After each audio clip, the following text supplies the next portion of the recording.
lecture of this academic year. And we're very pleased to have Sarah Charles, who's Sarah, your full role, the head of the fashion program at University of Arts Bournemouth, is that right? I was for many years, but I'm now actually working as an academic representative in the international department. So Right. I've moved over slightly, but my background, literally and metaphorically, is in fashion. So yes, that's who I am. Well, fantastic. So we're going to be having a look at a presentation from Sarah first of all, and then everyone's going to have a chance to ask questions. So if you want to ask a question, you can put it in the chat section below, or you can email it directly to myself or Miss Yasmin, and we can add it that way. And so we'll do, a presentation of 20 minutes or so, and then we'll move on to a kind of Q&A at the end to finish off. Okay. So Sarah, if you okay, I'll hand over to you, and you can start your presentation. Thank you very much. Yeah, lovely. Thank you very much, Joseph. Hello, Lamfe. I wonder if you might be able to turn your camera on. I mean, it's quite a nice little intimate setting. There's only us. I know it's being recorded, but there's only us. Could you turn your camera on for me? Is that possible? I know you're at home, maybe having your tea, but it would be nice to talk to a face, or even put your chat on. Hello, Yasmin. Lampe, are you very shy? Oh no, there we are. Or maybe the camera's not working. Sometimes that does happen, that the camera's not working. Hello, Lampe, I can see your forehead. I can see above. Oh. Hello. Thank you. It's very kind. It's just really nice to see faces when you're talking. It's, especially of students if you're talking. So thank you for joining us. It's lovely that there's you here. Can I ask first what you're interested in, maybe? Maybe textiles, like arts. Okay, good. That's good, because my background, as you've heard, is in fashion, and of course fashion and textiles are very closely linked, so that's good. All right, I will share the screen so we can get on with the presentation. It is a little bit interactive, and I'm sorry, the pressure is on you, unless Joseph and Yasmin would like to join in to be a little bit interactive. It's only a little bit. I'm not going to ask you to do a little dance. Don't worry. If it's a dance, you want a dance, we'll get Sarah. Don't worry about that. Oh, yeah, it's only a little bit. So yeah, some joining in would be nice. Okay. Right, so hopefully everybody can see my screen. I'm also going to share sound. Yeah, that's on, so that's good. Let me put it on full screen. Everybody got that one? Full screen? Superb. Right, just a couple of slides about who we are, because you might not know.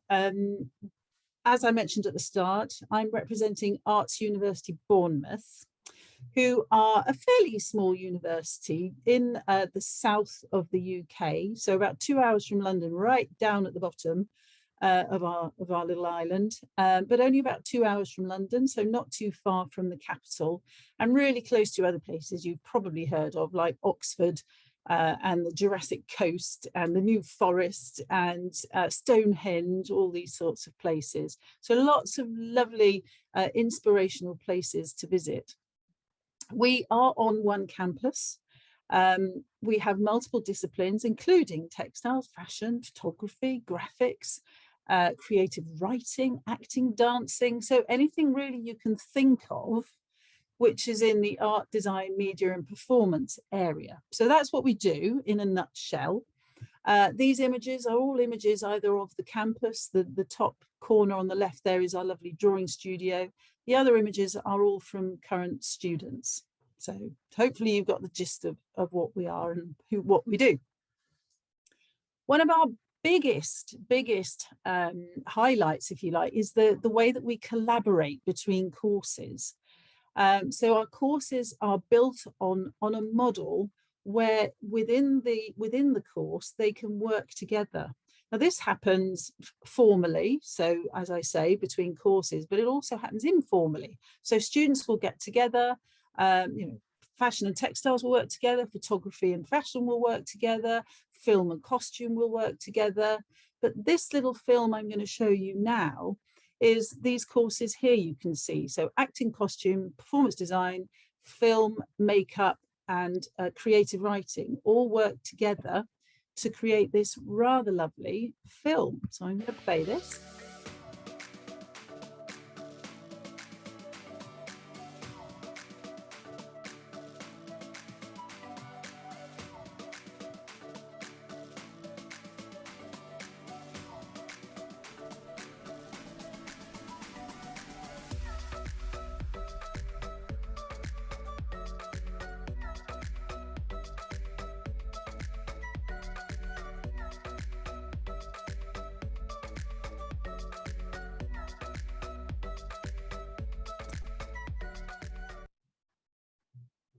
Oh, it's stopped.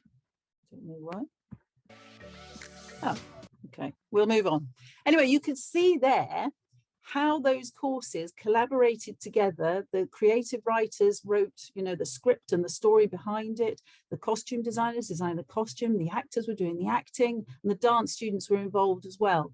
And that happens right the way across the university. So it really creates this quite exciting dynamic within the university, and you will often see this happening all over the campus. So quite a great, a nice place to be, and a very collaborative and community feel is created. Anyway, that's enough about the university. We're going to talk a bit today for the next 20 minutes or so about finding your creative voice. How might you go about that? How might you start to think about that? Because it's really important, certainly to us and any creative degree, that you know a bit about who you are, that you're unique, and that you understand how to present that in a portfolio. So that's why we're going to do this for the next 20 minutes. It's a difficult question, it's a challenging question, and it's the most asked question by most students. The trouble is there's no easy answer. But hopefully, in the next 20 minutes, we're going to look at some tips from other creatives about how they found theirs and what they did and how they identified it. I'm going to give you some smart techniques for up-and-coming creatives like yourself, Lemfi, and maybe some insights for non-artists, those who don't quite understand what on earth we get up to. But for now, and this is the little interactive bit, what I'd really like you to do is just write a word on a piece of paper, any word, the first word that comes into your head, and then just hold it up so I can see it. Any word, a single word. Can you do that for me? We got a bit of paper. So write it down and then just hold it up so I can see it. Can I see the word? Right. Have you got a piece of paper, Lemfi? Doesn't matter what it is. Write it. I can't see it. Hold it up to the camera a bit more. What does it say? Oh, what does yours say? Help. Good. What does yours say, Lemfi? I like that one. Oh, you might have to tell me. I can't read it. Or write it bigger. If you speak, you'll come up larger on the screen anyway. So Colorful, I guess. colourful, I think it was. Colourful. Perfect. Thank you. Right, that's it. There's only one more bit of interactivity, so don't worry too much. So we've got some words. Okay, so this is the plan for what we're going to do. And we're going to come back to that word a bit later on. All right. So keep it. Don't get rid of it. Right. So why is all this important? And I thought we ought to mention this because it's not just, oh, let's have some fun with creativity. It's actually really valuable as a life skill for your future. And the skills that you learn as part of a creative degree can be applied to many, many other careers. Not all our students go on to work as fashion designers or film directors. Some of them go on to work for Formula One or the NHS, the National Health Service, but in a role that involves all these different skills. So it's really important that these skills are developed. These skills are things like risk-taking, critical thinking. You've probably heard a lot about that skill recently. Evaluating things, working things out, a bit of engineering, courage, because you need quite a lot of courage to be creative. And that other really important word, empathy. So understanding other people's points of view, really important in the world we're living in now. This, our geography and the way we're moving around, we need to understand each other and where we're coming from and other people's points of view. The other thing you do a bit of, I'm sorry to say, is fail. And that's okay, because what we think of failure is actually first attempt in learning. And that's what we call it. If you fail, you try again, you start again, you do it better. And that means that by the time you've finished, you've developed resilience. So you know how to do something, you know it might go wrong, you still do it and you keep going. And that's another really important skill for life. So that's why we're doing it. And that's why creative degrees are really important. So here's a question, what's art? Again, another interesting question, and one that there's no direct answer to. The fact is, if 10 different people were given a still life to draw, they would all do it completely differently.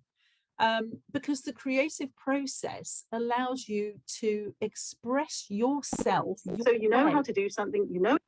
Oh, we have a tape, looks like. Is it all right? She's joining us. It's great. Okay, good. So you do things your way, which makes it different to anybody else's, and that's really important. The other thing it can be is messy, and that's okay too. Lamphey, you're all right. You've been joined by other people. You're not on your own. So basically it can be anything. And this piece on the right here is actually one of our fine art graduates from last year. And these pieces you can see here are enormous. So they have used scale to create this fantastic, very graphically strong piece, which you walked around and was absolutely enormous. The tablets you can see there were the size of large footballs. This is a film which was made by quite a well-known artist called Grayson Perry. And he talks a bit about his creative process. It's a really interesting, very short little film.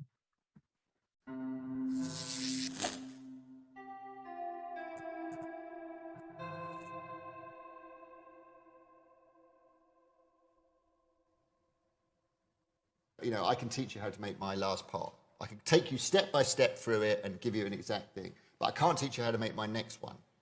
And that idea that, as an artist, you have to sort of, you be it, you have to live the life. And you, therefore, in that work, you have to throw all of your experience, your personality, your, the tribe you come from, your circumstance, your time, you throw all that in. You can't teach that to someone else. You can teach them how to go, you can do that, but you can't teach them how to be that person in that time expressing themselves. I think there's this idea that creativity is this magic moment, and I just want to go, don't believe it. It's not. It's hard work, and it's about setting up and noticing it and aching for the thing to come along and noticing it when it's happening. It's a big thing, and you just got to get good at it. And it's not necessarily something you can just sort of, write down in a few bullet points. Sorry. No, I've tried many times. So that's quite an interesting approach, but I think it kind of encapsulates everything we're talking about here, that Creativity is all about you. It's about your experience. It's about your life, the good, the bad, the things that happen to you. And you bring all of that into your creativity. So it's really about how you see the world. And this little illustration here illustrates that. The top bit is you walking around, having a nice time. And then underneath, there's all these things constantly growing that make up you. And that's what art allows you to do, is to express all that that's underneath the iceberg, underneath what people see on the top. And it can be messy. This is an exercise, and I took this picture last week, in our foundation studio. The foundation is the course that students do often before they start their degree. If they haven't quite decided what it is they'd like to do, they spend a year exploring and experimenting and doing all kinds of weird and wonderful things so that they can discover what it is that really they would like to do and perhaps make a career of. They do this exercise here, and they, a bit like you've just done, they use a few words, maybe an illustration, to just create a kind of manifesto, something that they believe at that moment is important to them, and they write it down on a small piece of paper. And these are stuck on the wall and left there. And then every time the student goes past, they can look at what they thought then, and then they can think about how that's changed over the months that they're with us. And then when they reflect on it at the end of the year, they can see how that has changed and what's changed about their manifesto at that time. So this is an example of what students are doing as we speak right now. Okay, so now we're getting into a bit more of the sort of theoretical side of things, if you like. And these are the kind of influences on creativity. So us as a creative, how are we influenced? What influences us? And character traits are one of those things. We all have them. We are all a certain type of person, things that define us. Again, it's environment, many other factors that create us as a completely unique individual. However, there are certain traits that are in us that are attracted to specific disciplines. And I put an example here because this is one I know well. Fashion designers often explore character traits. So they often explore these things that are within them. And there are many examples of that. And this image is one of them. And they also investigate and explore emotions. And telling that story. So this is really important. You've got to kind of look in to look out. You've got to think about what your character traits are. Who are you as a person? What are yours? And then try to explore those and bring those out in your art. And that's not just fashion, that's across all creative subjects. This is quite a famous painting you might recognize, and a saying from the artist, which I thought was quite appropriate to today. The world doesn't make sense, so why should I paint pictures that do?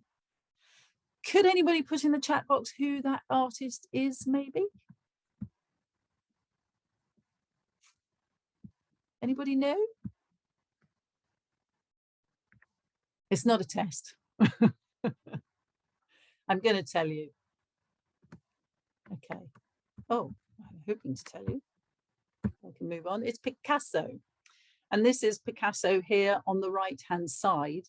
What I thought we might do is just take a moment to think about Picasso's character. We all know Picasso, we know his paintings. But what do you think his character was like? And what of these words on the list, from the list on the left-hand side, would you apply to him as a person, as a character? Do you think he was honest? Do you think he was hardworking, selfish, humble? Do you think he was humble? I'd be quite interested to know what you thought. If you wouldn't mind putting some comments in the chat box, maybe.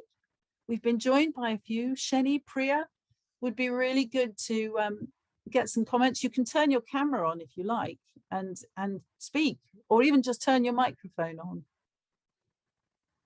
Any comments? Don't be shy, gang. Good opportunity. No, don't be shy.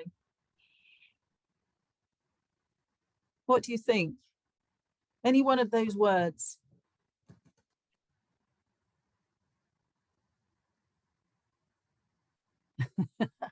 Maybe it's There you brave. go. Priya complexity. She's added to the chat. Complexity, brilliant. Thank you. Very complex character. Absolutely. Well done. Lanfi, you were going to say something.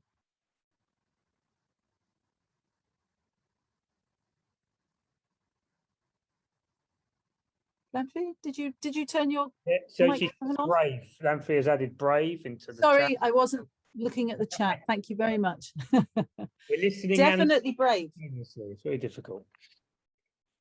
Definitely brave. He at the time he was doing things that people really didn't quite understand, and that of course is what makes an artist, not being worried about what other people think and trying to being brave. Any other words? Have we got one more? I can see the chat box coming up. Curiosity, passionate. Yes, now we're coming out. Yes. Curiosity, definitely. You need curiosity. You need to be curious about the world.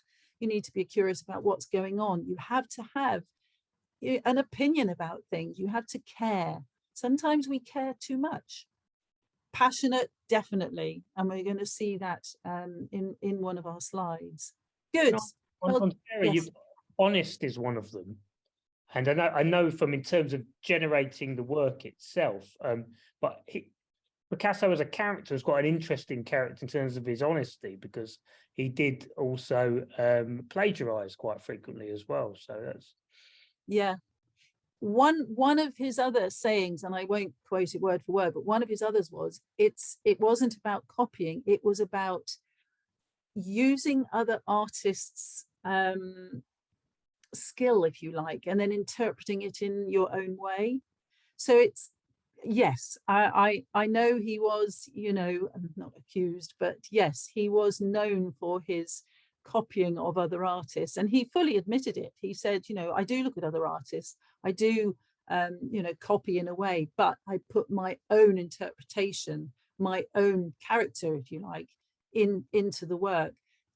And you can learn from other people. Those people have mastered their techniques, mastered their art. You should be looking at others and learning from them, but putting your own stamp, your own interpretation, your own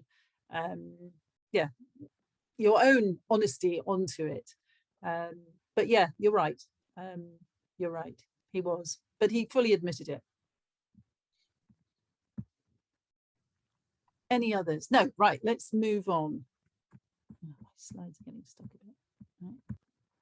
Okay, this is another young lady who is currently a fashion and jewelry designer, and she talks about the fact that creativity for her is not about art. It's about how you live your life. Going back to that Grayson Perry film, it's about you. It's about what you do on a daily basis. You might get up and decide what you're going to wear that day, what accessories you put on, the food you eat, the coffee you choose.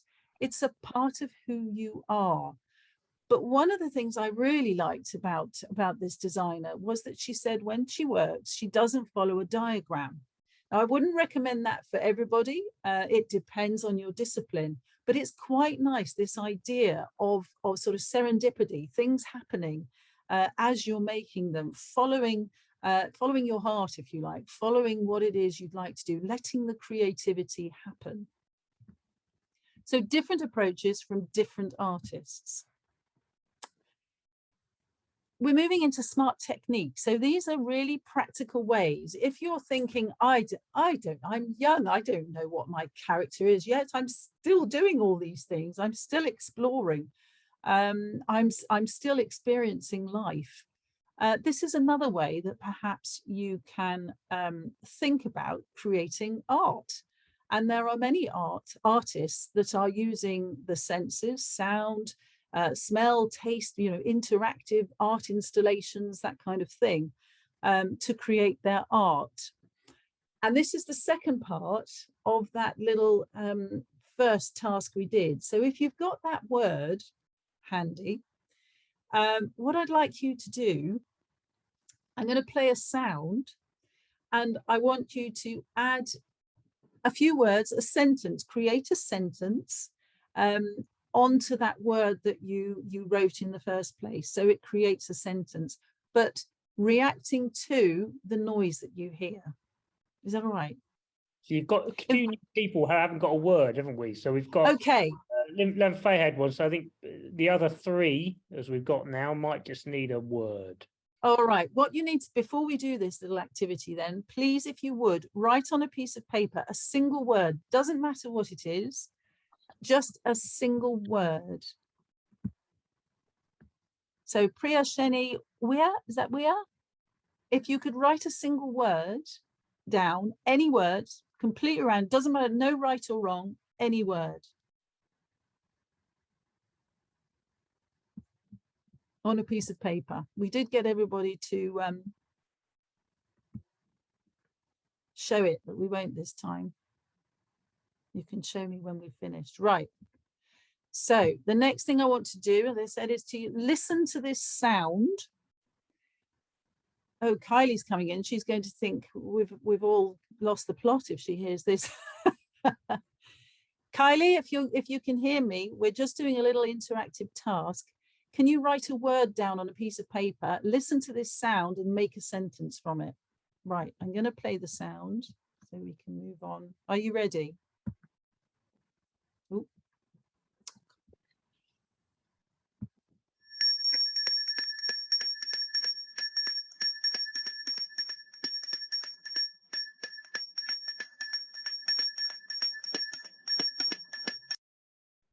Okay. Okay. Now this sentence doesn't have to make sense, but what I'd like is for you to tell me or show me or write in the chat box what your sentence says. I'll show you mine. Yes, what does that say? The original was help, and I've written Yeah. too much help is not a good thing.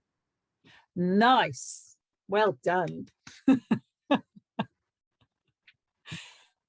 Anybody else? What else have we got?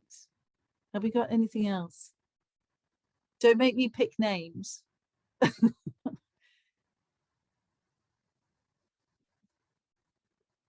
Anybody who would like to volunteer? They're coming Something in the chat. Okay. Never ring a bell that furiously at a restaurant. Love it. Love is a ringing in your heart. How brilliant. Sheni, well done. And you just joined, so well done. Yes, these are brilliant. I love them. What's next? Anybody else? Idea sometimes comes from sound. Good one. Anybody else? I think we've got one more maybe. These are really good. But what you can see from this is how that could develop into something else. I mean, if taking the last from Sheni, love is a ringing in your heart. I can really see that visually. I can see how that could be interpreted into a sculpture, into a collection. Oh, Lanfi, well done. Colorful. Sounds can be colorful. It's exactly what I'm talking about now. It's how you interpret those words into, for example, color. Well done. Good. Good. Okay, we'll move on. Oh. Speaking of which, and Lanfi, yours was a perfect segue. This is a fashion designer, Eileen Maloney, who created this dress. And what I was going to ask was, what senses would you describe, use your sense to describe what mood this brightly colored dress made of ribbon evokes? And Lanfi, your quote, it was perfect for this one, how color can be interpreted. And this is a perfect example of that. what I was going to maybe mention was that what you could think about maybe after this little talk is why that has happened, why that designer chose to create this very colourful creation, this very colourful dress, and present it in this way. And even more fun, really, what might they design next? So I'll leave that one with you. You could maybe think about, you know, what might this designer do next? Is this a character trait, or might they do something completely different? And maybe draw some ideas.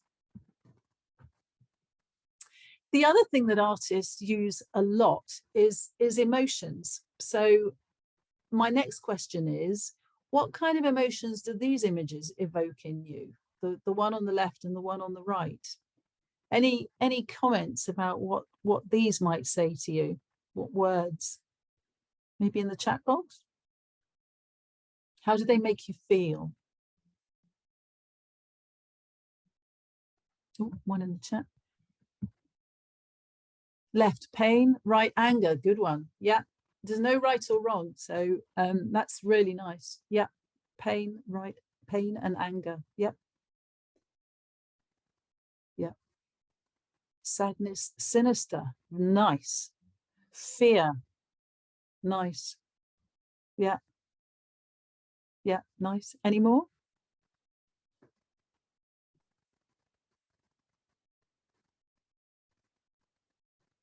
No. These are all great words. And again, can you see how just from this image, it might generate a number of other things? I mean, you could use this as your starting point and sort of do a mind map around it, and then think about what direction you could take this in from a starting point of this. So good, well done. Next one. You'll all recognize this style, this artist, Frida Kahlo. And this is about an artist who really kept an open mind and used her experience. It was hard. Her story is heartbreaking. We all know it, but she was never afraid to investigate it. Nothing was closed off to her. She used all of that experience in life and never held back, and didn't really care about nobody like it. She has become an icon of feminism as a result. And a lot of new artworks, new pieces, new collections are based around some of Frida Kahlo's work. So this is a really good example of somebody who did what she really felt was the right thing to do. Another thing that artists need to do, or creatives need to do, is take risks. I talked about this at the beginning. And it's a funny thing, because obviously we like to succeed, we like success, and creativity often leads, as I mentioned before, to failure. But without it, you don't get the reward. So really pursuing something that could potentially fail is an uncomfortable feeling. But as a creative, with that risk, you get the greater reward, because at the end, when you really satisfy that you have pushed this thing as far as you want to at that moment, the euphoria that it creates is amazing. And you can see this student on the right here in our workshops using some of the kit to create some of her pieces, and seems very happy to be doing it. Fear is another thing we talked about, and it's come up as a theme while we've been talking. And one of the fears is criticism, the fact that somebody might not like it. And that happens, it does happen. And one of the things you develop as a creative, as you know, I mentioned in that first slide, is a thick skin. You have to create within you a resilience to the criticism. And like Frida Kahlo, you need to just stick to your honesty, stick to your truth, go down your path, whatever that might be. The good news is the more you create, the more criticism you get, the more used to it you become, and therefore the less painful it gets. It's not personal. And creative courses will all have this aspect of criticism, or critiques, as we call them, with your work. But you need to separate yourself from your work. And the more you do, the more you get this criticism, the more used you will be to receiving it and dealing with it. And again, that word resilience, you will become resilient to the criticism and more confident, as Picasso was, about what he was doing.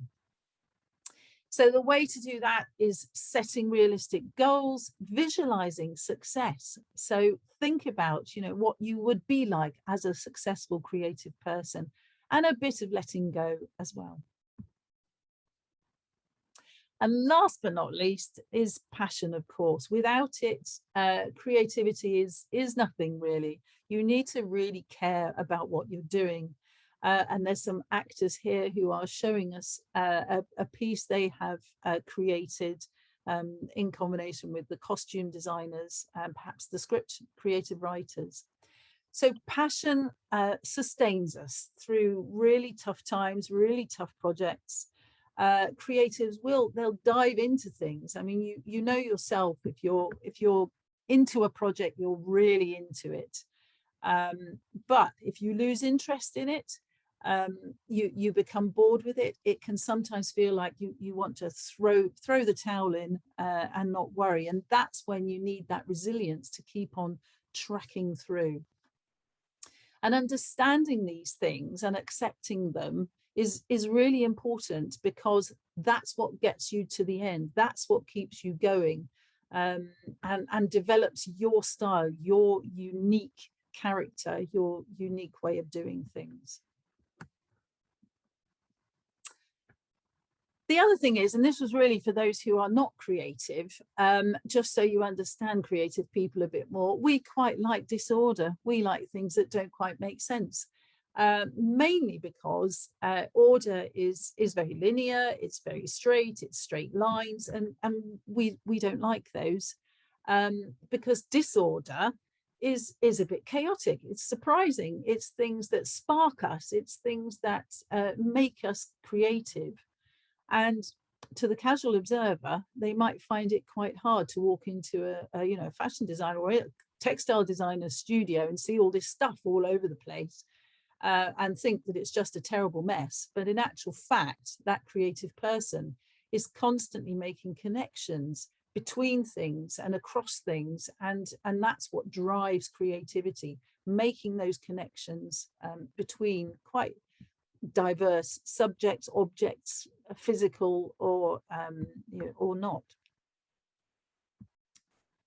Okay, so in summary, it takes personal experience, your own experience, which changes over time. But right now, if there is something you've experienced, something that you're going through, something that is affecting your life, whether that's a person, something that's happening, a feeling, explore it. Maybe take that sentence that you created just now and explore it as a theme. Start building something around it. See where it goes. As I say, just use some sketches, use some drawings. Perhaps it's creative writing. Use that as a starting point. Explore your character traits. Think about who you are. It's really important who you are. You are completely unique. There is nobody else like you. And those traits will come out in your creativity. Have courage, take risks, because all those things, again, will enhance your creativity. And try to fight the fear, try to get through it, however tough that seems at times. Think about your emotions and how an image, as we saw in that little task, can evoke a response. Chaos is okay. So if your desk is a bit messy, actually that's okay, because that's sometimes how we work. Use your senses, as we did in our exercise, to open up new ways of working, new ways of seeing, new ways of doing. really important. Keep yourself open to new influences. You know, we talked a bit about Picasso and how he copied other artists, but you should be looking at other artists, but then using your own way of doing things. And others might not get it. They might not get what you're doing, and that's actually okay. But above all else, you need to have passion in order to be creative. And this lovely show reel that I'm going to show you now is our dance students in our drawing studio. And it's a really glorious celebration of everything that they do.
Okay, we're done. I'll just give you some general information where you can find information out about Arts University Bournemouth, and our prospectus is on Instagram, so you can look us up on there, and it's all online. You can take a look at what's on offer for next year.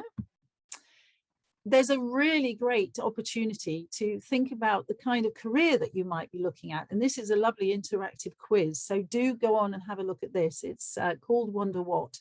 And it's a visual. You choose a variety of different images and it creates a kind of profile of what career you might like to go into. So lots of fun.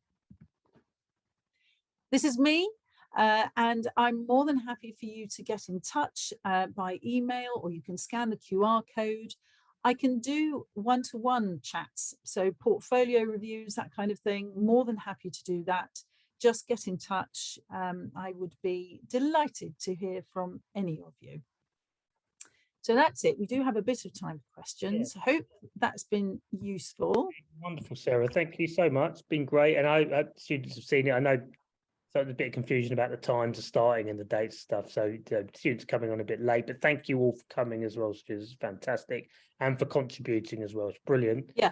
If you do have any questions, add them to chat now. If you want to turn on your mics and speak, you can do that as well. We already had a question earlier, which is a bit more of a technical question, but does lead to some other things actually as well about the creative side. And that was Priya asking about how long an arts degree is in the UK. So obviously, Sarah, you can answer that in relation to Bournemouth and generally, and I can obviously add anything more broadly. So how long is an arts degree generally in the UK? It's 3 years in total. To get a BA Honours undergraduate award is 3 years. A number of students, and it's not compulsory, do that foundation. I don't know if you saw that slide at the start, a 1 year before they start their degree, but not all students have to do that. Depends on you, your portfolio, how much you want to do a particular subject. So yeah, 3 years. We would say, I think, just to widen it out to particularly fine art across all art schools in the UK. So if you're looking at places like Goldsmith, Central St Martin's, Ruskin or the Slade, they would all require that first year foundation as mandatory, regardless of the A levels or anything else you do. So it does depend where you go. Some places will be more flexible and others will make the foundation year mandatory, which means a fine arts degree at Goldsmith is kind of 4 years long, really, because you kind of have to do the 4 years. Yeah. So if anyone else has any questions, you can add them there. I think otherwise I've got kind of one really that I thought I'd add just at the end. I thought would be good. And that is just on everything. Obviously, the focus there brilliantly on creativity itself. Obviously, when your students go into the kind of the real world, how do they find that within the market then? So how much of this, how much opportunity do they find to be creative, and how much of it is perhaps more dictated by the market and tastes or companies or whatever? What do you think they find in the real world? I think it varies. I mentioned at the start there that the skills that students learn can be applied in many other careers. The majority of our students will get creative careers. They will start in a creative job, whether that's a web designer or an events coordinator, but some don't, and some go on to work for the health service or a banking conglomerate, but their jobs are often creative jobs. So for the NHS, they might be designing, or a model maker might be creating models for medical students, that kind of thing. So whilst they're not necessarily in an animation company or in working in the film industry, they are still working on a creative project, but within something like the health service. The banking industry, I know one example where a student went to create a credit card design for teenage credit cards, that sort of thing, the design for that. So, and that was a graphic design student, I think. So even though they're not necessarily in creative companies, the traditional creative companies, they're still doing creative jobs. And that's mainly because creative degrees are very hands-on, very practical, and so they learn practical skills that prepare them for many jobs. Fantastic. Thank you very much, Sarah. I think we can leave it there because I think you've covered it. It was such a good presentation. I think you covered so much of the kind of core content of looking at creativity in relation to various areas. I think if any of you do want to kind of stay and ask us a question, you can do that. We'll stay online just for a couple more minutes anyway. So if you want to end it there, please do so. Thank you for coming. See you later. We've got a question just on the chat, just as I'm winding down. Please put it on there. Does this university have drama acting as one of its undergraduate courses? Yes, it does. And that film that we finished off with was the acting and dance students working together. Yes, it does. Okay, fantastic. And obviously you can find a bit more about that. We're looking on the website and obviously talking to Sarah directly. Need to. Yeah. So again, I think what I'm going to say is thank you very much, students. If you do want to stay and ask a question directly, please do so. Otherwise, thank you for coming and we'll speak to you again soon. Thank you very much. Pleasure, Priya.